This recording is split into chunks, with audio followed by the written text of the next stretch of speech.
Hello and warm wishes to all my fellow Americans, wherever you live, whoever you love, and whatever you believe. My name is John Russo, and this is Stranded in Centerfield. Tomorrow, we begin the second impeachment of President Trump. Strong evidence for conviction will be established, but it's not going to matter. There will not be sufficient GOP votes to convict, and if you think otherwise, consider. The modern Republican Party doesn't even have the guts to discipline a rookie member of Congress who has suggested that Jewish space lasers, I can't even say it, Jewish space lasers set fires in California to trick people into believing in climate change. Oh, yeah. And that member, that rookie member, also publicly advocated the murder of the Speaker of the House of Representatives. What are the chances that such a party of political cowards will suddenly summon the courage to defy Donald Trump? Of course, these Republican senators aren't going to say that Donald Trump is without blame for the desecration of the US Capitol and the blatant attempt to intimidate the Congress of the United States. Some will argue, sure, it was inadvisable for Trump, Giuliani, and the rest of the Trump world cast of characters to tell an angry crowd that they should fight, engage in combat, take names and kick ass, or America would be destroyed. But President Trump isn't solely to blame for the actions of that mob, they'll say. After all, you can't hold him responsible for what someone else does because that would violate President Trump's freedom of speech rights. Of course, those of us who actually understand some of these things, and that's most of you, for us, it'll be a national embarrassment when any senator, especially those who claim to have had legal training, makes such an argument because that argument is ignorant. It's ignorant of the actual First Amendment. This argument, if it were true, would mean our laws against libel, defamation, fraud, and incitement, all of which have been a part of our legal system since the Constitution was ratified in 1787, are unenforceable. This argument that Trump had a right to rile up the crowd on January 6th with his accusations against his own vice president and then point that crowd in the direction of the Capitol where the elected representatives of the American people were certifying President Trump's impending loss of power ignores how that traitorous crowd got to Washington in the first place. This argument is dishonest. It is willfully blind to President Trump's actions both before the Stop the Steal rally of January 6th and immediately afterward. From Election Day to January 6th, President Trump lied to America, claiming that the election was stolen from him.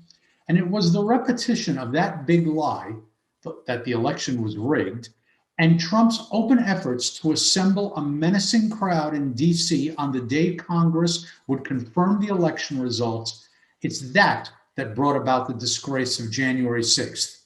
Ask yourself, have the supporters of any losing presidential candidate ever organized an attack on the Capitol before, let alone on the day the electoral votes were to be counted?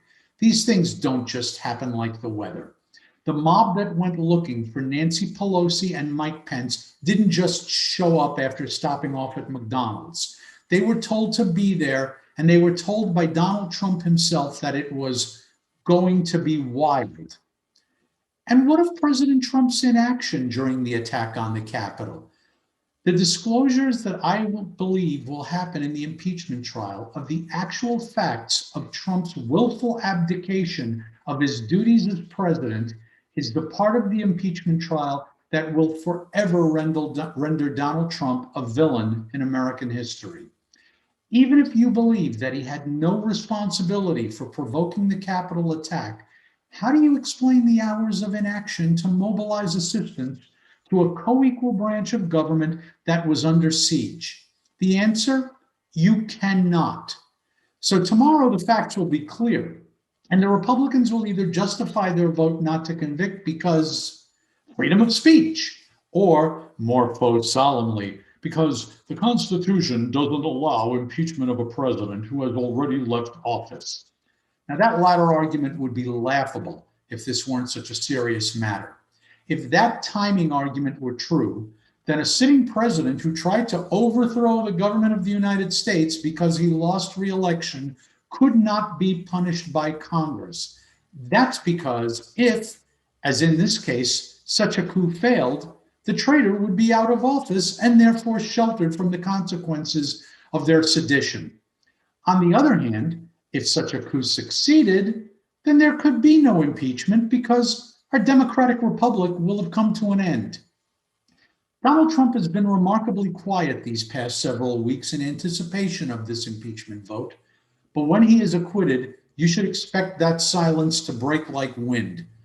But long after the stench of the Trump show era is gone, America will puzzle over how to memorialize Donald Trump, the man who tried to end American democracy.